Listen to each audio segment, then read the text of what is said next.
Latest updates ఎప్పటికప్పుడు పొందడానికి big TV WhatsApp channel follow అవ్వండి. లింక్ డిస్క్రిప్షన్ లో ఉంది. ట్రోలింగ్ అంటే నేను ఒకటి అడగదలుచుకున్నాను. ఏమనిపిస్తుందండి, ఎందుకంటే ఒక విమర్శకో లేకపోతే ట్రోలింగ్కో ఎక్కడో చోట ఒక లక్ష్మణ రేఖ ఉండాలి. అలాంటి బయటికి దాటి సారిటీసే దువ్వాడ దువ్విన ఇలాంటి కామెంట్స్ చూసేటప్పుడు ఏమనిపిస్తుందండి అసలు మీకు?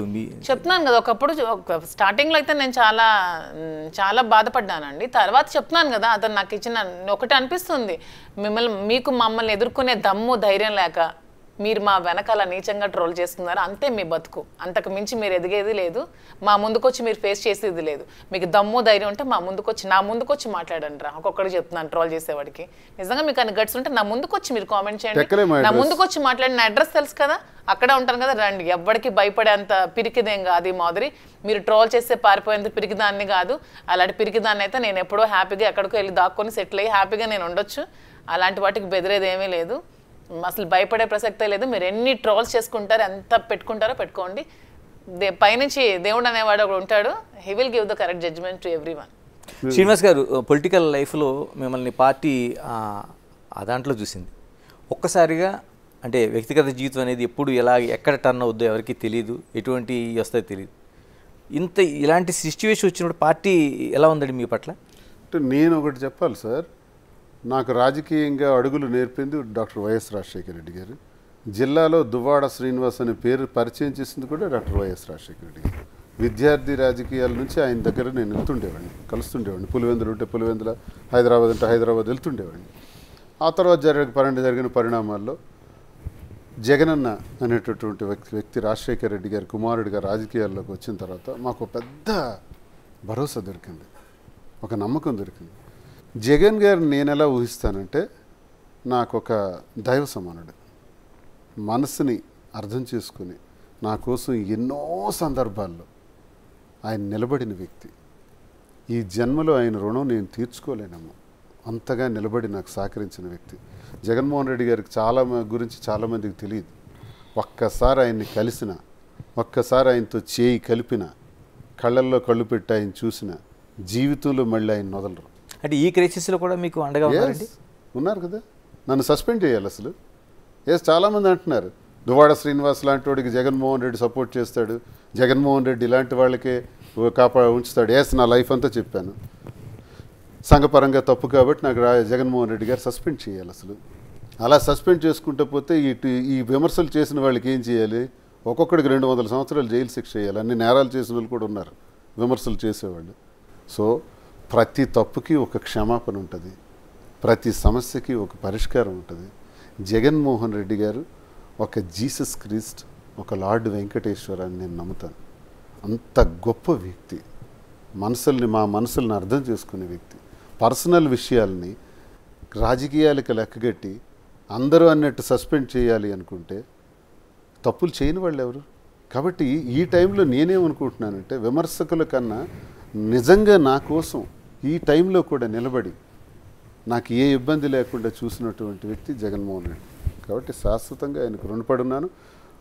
నా జీవితంలో నాకు ఉండేవి 2 లక్ష్యాలు: 1 ప్రజాసేవ, 2 జగనన్నకి అండదండలుగా ఉండటం. శ్రీనివాస్ గారు, అంటే నేను మిమ్మల్ని ఇంటర్వ్యూ చేసిన టైంలో ఎన్నికల ముందు పవన్ కళ్యాణ్ వ్యక్తిగత జీవితం కోసం, అసలు ఆ పెళ్ళిళ్ళ కోసం మీరు మాట్లాడిన తీరు, అంటే దాన్ని నేను ప్రస్తావించట్లేదు, కానీ ఏ మనిషి లైఫ్లో అయినా ఎప్పుడు ఏం జరుగుతుందో తెలియదని. ఇప్పుడు మీ లైఫ్లో జరిగింది ఇది అనుకోని ఒక ఘటన. ఏమనిపిస్తుంది దాంతో అప్పటితో పోల్చుకుంటే? మీకు ఆ రోజున చేసిన విమర్శలు, ఈ రోజు నిజ జీవితం. ఈ ఘటనకి కొన్ని నెలలు, సంవత్సరం ముందు నేను ఆ విమర్శ చేశాను. నిజమే, చేసిన దానిలో నేనేమని విమర్శ చేశానంటే, మా వైజాగ్ అమ్మాయి నందిని అనే ఒక అమ్మాయిని ఆయన పెళ్లి చేసుకున్నారు, చక్రధర్ గారు అమ్మాయి. ఆమెకు విడాకులు ఇచ్చిన తర్వాత రేణుదేశాయికి చేసుకున్నారు. ఓకే, అది కరెక్టే, అది నేను తప్పు పట్టట్లా. రేణుదేశాయి గారికి చేసుకున్న తర్వాత మూడో వ్యక్తికి గర్భం దాల్చారు, మూడో వ్యక్తి అని నేను అనలా, రేణుదేశాయి గారు అన్నారు. రేణుదేశాయి గారు చాలాసార్లు ఈ విషయం బాధపడేటప్పుడు రేణుదేశాయి గారు పవన్ కళ్యాణ్ భార్యను కూడా చూడకుండా ట్రోల్ చేశారు. ఎవరు? ఈ జనసేన పిచ్చోళ్లే విపరీతంగా ఆవిడని కూడా ట్రోల్ చేసి పడేసినారు. ఆవిడ నన్ను క్షమించండి, నాకు నేను ఈ మాట నేను అడిగినందుకు క్షమించండి అని చాలాసార్లు ఆవిడ ప్రాధేయపడి రిక్వెస్ట్ చేశారు కూడా. అంతగా ట్రోల్ చేశారు. వాళ్ళకి ఇది ఉండదు, కామన్ సెన్స్ ఉండదు. సో అది నేను ప్రశ్నించాను, మరి అది నేరం కాదా? ఎప్పుడైతే 3వ స్త్రీతో గర్భం దాల్చారో ఆ తర్వాత కొద్ది రోజుల తర్వాత ఇది జరిగింది. ఏది ఈ 2వ భార్యతో విడాకులు అనేది జరిగింది. ఆ తర్వాత ఇప్పుడు 3వ భార్యకి పెళ్లి చేసుకున్నారు అన్నది ఇప్పుడు చేసుకోవచ్చు, నేను కాదనట్లే. ఈ విషయాన్ని నేను అడిగాను. అయితే మరి మీరు ఇన్ని అన్నారు కదా, మీ జీవితంలో ఎలా జరిగింది కదా అంటే, నా జీవితంలో జరిగింది ప్రతి ఒక్కటి చెప్పాను ప్రజలకి.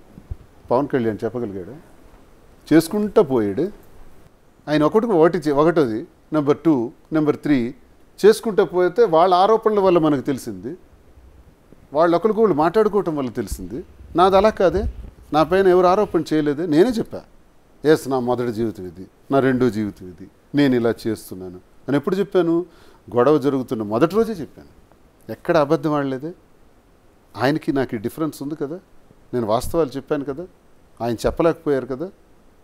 కాబట్టి ఆ విమర్శ తప్ప ఒప్ప అనడం కన్నా, పవన్ కళ్యాణ్ చేసుకోవటంలో కూడా 3 పెళ్ళిళ్ళు చేసుకోవడం తప్ప ఒప్ప అంటే ఆయన అవసరం, ఆయనకున్న పరిస్థితులు, ఆయనకున్న ఎటువంటి ప్రభావాలు పరిస్థితులు అటువంటి పరిస్థితికి దారితీసాయో ఆయనకు తెలుస్తుంది, నాకు తెలియదు కదా. ఇప్పుడు నేను చెప్తున్నా, నా పరిస్థితులు బట్టి నేను ఈ నిర్ణయం తీసుకోవాల్సింది వచ్చింది, ఆయన పరిస్థితులు బట్టి ఆయన నిర్ణయం తీసుకున్నారు. కానీ ఈ విషయంలో వ్యక్తిగతానికి సంబంధించిన విషయం, అది పవన్ కళ్యాణ్ గారిది కానీ మాది కానీ.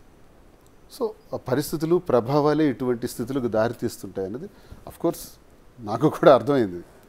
దీన్ని ఎక్కువగా మాట్లాడకపోవడం కూడా మంచిదే, వ్యక్తిగత విషయాలు.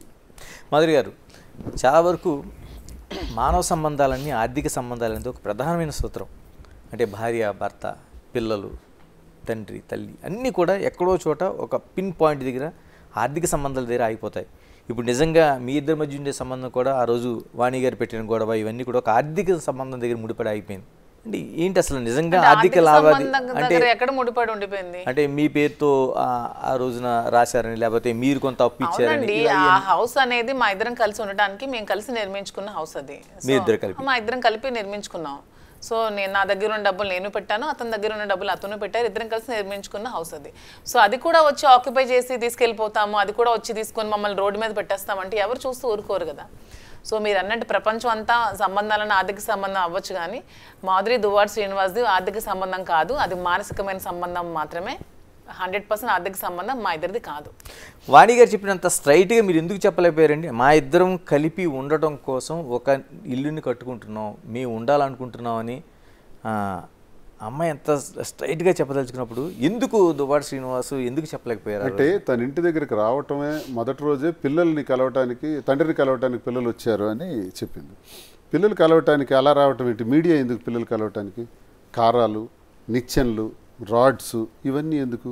ఒక ప్లాంట్గా వచ్చింది. 2వ రోజు అలాగే వచ్చి డోర్లన్నీ విరగ్గొట్టి లోపల ఎంటర్ అవడానికి వచ్చారు. 3వ రోజు 4వ రోజు టెక్కల్లో నువ్వు ఉండకూడదు, ఇంకెక్కడికైనా పోవాలి, ఎమ్మెల్సీగా ఉండకూడదు, రాజీనామా చేయాలి, లేనిపోని మాటలంటూ ఆడిన అర్థం పర్థం లేని మాట్లాడారు. లాస్ట్గా ఆమె ఏం చెప్పారంటే, ఇంటిలోకి నేను ఎలాగైనా వస్తాను అని చెప్పారు. అప్పుడు ఇంటి సందర్భం వచ్చింది, ఈ ఇల్లు నాకు కావాలి అన్నది. ఇల్లు నీకు కావాలి అనుకునేటప్పుడు ఇల్లు నాది కాదు ఇది అంటే. నేను ఇంకోటి చెప్పాను, ఎప్పటికైనా నా తరం తర్వాత నేను అయిపోయిన తర్వాత పిల్లలకు వస్తుంది, ఎక్కడికి వెళ్ళిపోతుంది. కానీ మీరు అది అంతవరకు ఆగలేదే, ఆగకుండా ఇల్లు కూడా నాకు ఇచ్చేయాలి అనేటప్పుడు ఆ ఇల్లు కట్టడంలో తన భాగస్వామ్యం కూడా ఉంది కాబట్టి నేను ఆ ఇల్లు ఎలా ఇవ్వాలి? అప్పు తీర్చేనే ఇవ్వాలి, ఆ అమ్మాయికి డబ్బులు మళ్ళీ నేను అందించి రిజిస్ట్రేషన్ చేయాలి. అలాంటి పరిస్థితుల్లో నేను రిజిస్ట్రేషన్ చేయలేను కాబట్టి ఉన్న ఆస్తులన్నీ చేసేస్తాను, ఇది ఒక్కటి మాత్రం నేను ఇవ్వలేను అని నేను చెప్పాను. వినలేదు, దానికోసమే గొడవ పెట్టారు. గొడవ పెట్టేటప్పుడు మరి ఇంకెందుకు, అప్పుడు డబ్బులు ఇచ్చే పరిస్థితి అదే లేదు కాబట్టి వెంటనే ట్రాన్స్ఫర్ చేసేసాను, మాధురి పేరున ట్రాన్స్ఫర్ చేశాను. ఇది జరిగిన కథ. ఇప్పుడు అది నేను ఇవ్వకపోతే ఆమె పేరున మరి ఆ డబ్బులైనా ఇవ్వాలి కదా, లేదా వాణి అయినా ఇచ్చే డబ్బులు తీసుకోవాలి. తను చెప్పారు, నాకు 2 కోట్ల వరకు నేను ఇచ్చాను, శ్రీనివాస్ గారు తిరిగి ఇవ్వాలనే ఉద్దేశంతో నేను ఇవ్వలేదు, వాణి అయినా సరే నాకు డబ్బులు ఇచ్చి తీసుకోవచ్చు అని చెప్పారు. మరి ఎందుకు ఆ పని చేయలేదు ఆమె? మరి అప్పు ఎలా తీరుస్తాం ఆమెది? కాబట్టి ఇల్లు రాశాను. For more videos like this, subscribe Big TV channel.